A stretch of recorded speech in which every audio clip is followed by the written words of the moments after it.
जी अस्सलाम वालेकुम। This is the guidance video about the FCPS 1 gynae. और FCPS 1 गायनी जो CPSP का यूजली जो स्टाइल ऑफ पेपर्स है ना वो चेंज हो गया हुआ है। अभी रिसेंटली हमने अप्रैल 2026 अटेम्प्ट में भी देखा कि थोड़े से डिफरेंट किस्म के क्वेश्चंस आए हैं।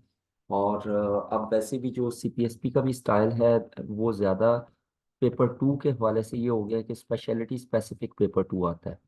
ठीक है, स्पेशलिटी स्पेसिफिक। ठीक है, तो इसकी वजह से फिर अब वो टाइम चला गया हुआ है कि आपने थोड़े बहुत पास्ट MCQs कर लिए, थोड़ी बहुत कहीं से रिसोर्सेज देख लिए और पेपर हो गया। नहीं, अब थोड़ा सा डिटेल में टॉपिक स्पेसिफिक पेपर स्पेसिफिक भी आपको पढ़ना पड़ता है। पेपर वन तो सबका सेम है। ठीक है, तो let's have a quick review about the preparation method. देखिए, हर एक का अपना अपना स्टाइल होता है and they should follow their style, जिस तरह वो प्रेफरेंस हो उनकी। लेकिन एक गाइडेंस के तौर पे ये वीडियो है, तो इसमें ये है कि जनरल पैथोलॉजी आप पहले करें। ठीक है, या फिजियोलॉजी कर लें। इसके पैथोमा से ही करें, शुरू के कुछ चैप्टर्स हैं तीन चार। ठीक है, फॉर द जनरल पैथोलॉजी। ठीक है, उसके बाद what you can do is to do anatomy. ठीक है, एनाटमी कोशिश करें कि गायनी वाले लोग जो हैं वो स्नेल रिव्यू देखें। ठीक है, और एटलीस्ट पेरिनियम। ठीक है, और पेल्विस और एब्डोमेन, ये तीन कम से कम जो है वो स्नेल रिव्यू से ही करें। ठीक है, अच्छे से करें बिकॉज ये हमें चाहिए होंगे। इसके अलावा फर्स्ट एड करते हुए आप ये बहुत अच्छा फोकस होना चाहिए एंडोक्रिनोलॉजी पे। बाद में जब वो शुरू करेंगे, ठीक है, वो खैर फर्स्ट एड के साथ ही आपको बताते हैं। उसके अलावा फिर साथ आप BRS फिजियो करें। ठीक है, फिजियो करते हुए भी आपका रिप्रोडक्टिव फिजियोलॉजी और जो है वो एंडोक्रिनोलॉजी, इस पे ज़्यादा अच्छे से फोकस होना चाहिए। अच्छा, BRS फिजियो से आपने सिर्फ एक अच्छी गुड थॉरो रीड देनी है। Good read plus note important points. ठीक है, और आपने अपने कॉन्सेप्ट्स क्लियर करने के लिए एक्चुअली ये बुक पढ़नी है, क्योंकि फर्स्ट एड जो है वो पॉइंट वाइज लिखी हुई है, आपको उस तरह कॉन्सेप्ट नहीं मिलेंगे। तो ये जितनी एफर्ट शुरू में आप कर रहे हैं, this is to gain your uh good idea और अच्छे कॉन्सेप्ट्स के लिए। और एनाटमी वैसे भी आपकी रिक्वायरमेंट है रिगार्डिंग आजकल जिस तरह के पेपर बन रहे हैं। पेपर वन में भी रिक्वायरमेंट है अच्छी कि आपकी एनाटमी अच्छी आती हो, और गायनी के हिसाब से ये जो दो तीन चैप्टर्स मैंने बताए, these are very specifically important. अब आ जाते हैं जनरल पेपर टू पे और आगे की तैयारी पे। फिर आप शुरू करेंगे फर्स्ट एड इसके बाद। ठीक है, फर्स्ट एड के साथ आप करेंगे रफ़ी सीरीज, रफ़ीउल्लाह नोट्स। ठीक है, रफ़ी नोट्स। अब इसको करने का तरीका ही आप ये रखेंगे कि जो चैप्टर आपने कर लिया ना फर्स्ट एड से, वो साथ रफ़ी से भी देख लें। रफ़ी, दोबारा मैं फिर ये कहूंगा कि MCQ बेस्ड बुक है। MCQ बेस्ड बुक है। ठीक है, ये MCQs में से बनी हुई बुक है, पास पेपर्स जितने आए हुए हैं उसकी बेस पर ये बनी हुई बुक है। तो आप इसको यूं समझें कि ये एक MCQ बुक आपने कर ली है। ठीक है, जो आपको बार बार कहा जाता है इधर उधर से जी कि डबल ए भी कर लें। ठीक है, SK गोल्डन भी कर लें, फिर SK जो है वो रीसेंट वाली भी कर लें, फिर मेडिकल ऐप भी कर लें। No use. ठीक है, इतनी ज्यादा चीजें, एक ही चीज है कि पास पेपर, ये सारी पास पेपर की ही बुक्स हैं। तो पास पेपर की आपने एक बुक रफी कर ली, चूंकि आपने साथ साथ करनी है, वो चैप्टर वाइज लिखी हुई है, टॉपिक वाइज लिखी हुई है डिफरेंट। ठीक है, तो उससे ये फायदा हो जाएगा कि आपको जो टॉपिक आप जो चैप्टर आप फर्स्ट एड में कवर करेंगे वो ही आप रफी नोट से कवर कर लेंगे, ताकि आपको एक बेसिक आइडिया MCQs का हो जाएगा। और ये MCQs जो यहाँ पे होंगे, जो इम्पोर्टेंट पास में आए हुए हैं, वो आप इधर अपनी इस बुक पे भी हाईलाइट कर लेंगे, ताकि एंड पे आपको रिवीजन के वक्त ज़रा आसानी हो, ताकि अगर रफ़ी का टाइम ना भी बचे रिवाइज करने का, तो आपके पास फर्स्ट एड को रिवाइज करने का टाइम हो। क्योंकि तो आप फर्स्ट एड रिवाइज करें तो रफ़ी भी उसमें इनडायरेक्टली ताकि हो जाए। फर्स्ट एड को एटलीस्ट आपने इतना टाइम रखना है अपने स्केड्यूल बनाते हुए कि तीन रिवीजन्स आप दे सकें, कम से कम तीन रिवीजन्स। ठीक है, तो पहली जो रीड है वो इतनी अच्छी होनी चाहिए कि उसी के अंदर आपके रफ़ी के पॉइंट्स भी ऐड होते जाएं, ताकि या MCQs हाईलाइट होते जाएं, ताकि जब रिवाइज कर रहे होंगे तो आप जल्दी जल्दी कर सकें। अच्छा, जब आपने फर्स्ट एड कर ली प्लस रफ़ी कर ली, उसके बाद साथ में आपने इम्पोर्टेंट टॉपिक्स के लिए एसके पिंक करनी है, जो कि आपका पेपर 2 कवर कराएगी। इसमें दो तरह से चीजें लिखी हुई हैं, एक तो लिखी हुई है शुरू में इम्पोर्टेंट टॉपिक्स, ठीक है, प्लस साथ इसमें गिवन है past MCQs, past gynae papers, ठीक है। तो ये कोशिश करें आप स्केड्यूल ऐसा सेट करें, बुक की लेंथ देख लें, बुक कितनी है, कितने पेपर हैं, कि आप ये भी सारे पेपर कर सकें, या जितने मैक्सिमम आपसे ये गाइनी ओरिएंटेड पेपर होते हैं वो ये भी आपने करने हैं, प्लस इंपॉर्टेंट टॉपिक्स तो ज़रूर करने हैं। स्पेशली इसमें एम्ब्रियोलॉजी आपकी बहुत इंपॉर्टेंट है गायनी के लिहाज से। एनाटमी के जो टॉपिक्स आप कुछ कुछ बताए हैं, रिप्रोडक्टिव फिजियोलॉजी इंपॉर्टेंट है, एंडोक्रिनोलॉजी इंपॉर्टेंट है, ठीक है। तो एम्ब्रियो आपकी important topics, important anat embryo आपकी एसके पिंक ने भी दी हुई है आपको, ठीक है। तो वहां से भी आप कर सकते हैं, ठीक है। उसके बाद एंड पे जब ये सारी तैयारी आपकी हो जाएगी, प्लस ये सारा इंपॉर्टेंट टॉपिक्स इधर से भी, बाकी मैं आपको एक लिस्ट भी देता हूँ इंपॉर्टेंट टॉपिक्स की, वो आपने करके एंड पे फिर आपने एसके की जो लेटेस्ट सीरीज है 2021 और 22 एसके, ये करने की कोशिश करें मैक्सिमम। इसमें से जितने वॉल्यूम आपसे हो सकते हैं, ये 22 तो ज़रूर करें, और रिसेंट अभी ये जो अप्रैल 2026 के पास पेपर हुए हैं इसके भी रिकॉल्स आपको जहाँ से भी मिले वो करने की कोशिश करें, ताकि रीसेंट पास पेपर्स का बहुत ज़्यादा रोल होता है, यानी बहुत ज़्यादा पुराने पेपर्स उतना रोल शायद ना प्ले करें जितने रीसेंट 2-3 इयर्स के पेपर आपको फायदा देंगे, ठीक है।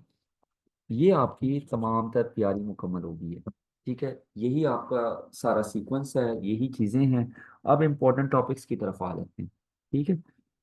इम्पोर्टेंट टॉपिक्स में आपके जो करने वाला है दैट इज डीआईसी, हेल्प का आपको अच्छा पता होना चाहिए, इक्लैम्शिया, प्री इक्लैम्शिया, ठीक है, पेपरल सेप्सिस, ये जो बेसिक टॉपिक आपके आ जाते होते हैं, ठीक है। एकेआई, उसके अलावा पीपीएच, पोस्टमार्टम हेमरेज, ठीक है, आपके प्लेसेंटा के इश्यूज, प्लेसेंटा प्रीविया वगैरह, ठीक है। उसके अलावा सेप्टिक शॉक, शॉक सारे ही आने चाहिए, वैसे भी आने चाहिए शॉक जो हैं, ठीक है। एआरडीएस, ठीक है। उसके अलावा एमनियोटिक फ्लूइड एम्बोलिज्म,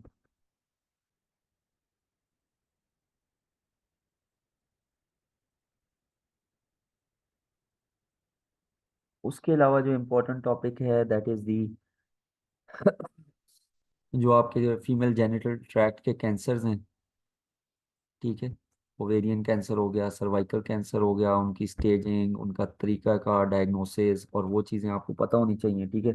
उनकी हिस्टोलॉजी और एम्ब्रियोलॉजी वगैरह अच्छी आनी चाहिए आपको, ठीक हो गया। उसके अलावा फिर एनाटमी में देखा जाए तो यूरेटर आ गया, ठीक है, यूट्रस आ गया, ठीक है। इनके रिलेशंस वगैरह आपको अच्छे से आने चाहिए। कोई फिस्टुलास वगैरह बनते हैं जैसे क्रॉन्स में वेजाइकोवेजाइनल फिस्टुला वगैरह है, उनका अच्छे से पता होना चाहिए, ठीक है।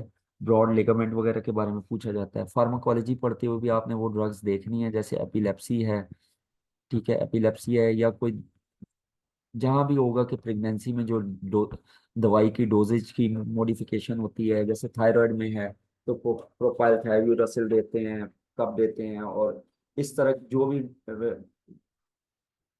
ड्रग्स की मॉडिफिकेशंस है उन चीज़ों के बारे में आपको पता होना चाहिए, ठीक है, कि किस तरह मॉडिफाई करनी है, कब देनी है, कब नहीं देनी, कॉन्ट्रा इंडिकेशंस इन प्रेगनेंसी, और वो सारी चीज़ें, ठीक है। उसके अलावा फिर ये होता है कि आपको जैसे सेक्सुअल डेवलपमेंट है शुरू की, एम्ब्रियोलॉजी बहुत अच्छी आनी चाहिए। एम्ब्रियोलॉजी आपकी एसके पिंक में भी दी हुई है, ठीक है। इम्परफोरेट हाइमन है आपका, ठीक है। उसके अलावा ट्रांसवर्स वेजाइनल सेप्टम वगैरह है, पोस्टमार्टम हेमरेज वगैरह जैसे आपको बताया सारा, ठीक है। तो ये पता होना चाहिए। इसी तरह फार्माकोलॉजी में जो डिजीज मॉडिफिकेशंस हैं, कॉन्ट्राइंडिकेशंस हैं प्रेगनेंसी में, डिजीज जो ड्रग्स की थोड़ी बहुत मॉडिफिकेशन होती है उस चीज़ का भी पता होना चाहिए, प्लस आपको ये ऑक्सीटोसिन और प्रोस्टाग्लैंडिन वगैरह के रोल का भी पता होना चाहिए, पीजीज के रोल का, ठीक है, ऑक्सीटोसिन, ठीक है। तो ये सारे इंपॉर्टेंट टॉपिक्स हैं गायनी के, जो आपको रूटीन में भी यूज़ होंगे और इनके बारे में आपको पता भी होना चाहिए, ठीक है। इसी तरह अगर कम्युनिटी मेडिसिन देखी जाए तो मैटरनल मोर्टेलिटी रेशियो और इस तरह की ये जो सारी चीज़ें हैं, जो थोड़े बहुत पैरामीटर्स हैं इसके रिलेटेड, वो भी आपको आने चाहिए, ठीक है। और एसवीडी या एपिजियोटमी का इंसिजन और इन चीज़ों का भी थोड़ा सा आइडिया होना चाहिए। These are important regarding the gynaecology. बस यही थे। और आपको अगर सम अप करूँ तो सोर्सेज क्या होंगे? जनरल पैथोलॉजी आपने पैथोमा से करनी है, general Pathoma, general pathology from Pathoma. उसके शुरू के चैप्टर बस कुछ कर लें, तीन एक चैप्टर भी काफ़ी हैं, ठीक है। उसके अलावा आपकी एनाटमी फ्रॉम, कोशिश करें स्नेल से जितनी हो सके, ठीक है। उसके अलावा आपकी BRS physio just one read है, ठीक है, कॉन्सेप्ट्स के लिए, ठीक है। फिर जो मेन सोर्सेज आपके बच जाएंगे, फर्स्ट एड है, रफ़ी है, एसके पिंक है, और प्लस लेटेस्ट जो आपके एमसीक्यूज हैं, ठीक है, लेटेस्ट एमसीक्यूज, उसमें इंक्लूडिंग एसके 20+ वॉल्यूम्स जो हैं, 20, 21, 22, ये। तो ये इन समराइज इस तरह से है। अब डिपेंड करता है आपके पास टाइम कितना है, उसके अकॉर्डिंग आपने इन चीज़ों को मॉडिफाई भी कर लेना है डेफिनेटली। और हाई जील्ड स्टफ पे, इंपॉर्टेंट स्टफ पे ज़्यादा आपने गौर करना है, ठीक है। सारी चीज़ें आपको डिटेल से बता दी हैं। बाकी डिपेंड करता है, मिसाल के तौर पे जिनकी जुलाई अटेम्प्ट है उनके पास टाइम कम होगा, और जिनकी आगे अक्टूबर अटेम्प्ट है उनके पास काफ़ी टाइम है, तो वो और अच्छे से अपनी प्रिपरेशन कर सकते हैं, ज़्यादा प्रैक्टिस करें एमसीक्यूज़ की, ठीक है। तो बेस्ट ऑफ लक इंशाल्लाह ताला। और बाकी ये है कि I am also mentoring FCPS, J CAT, और जो है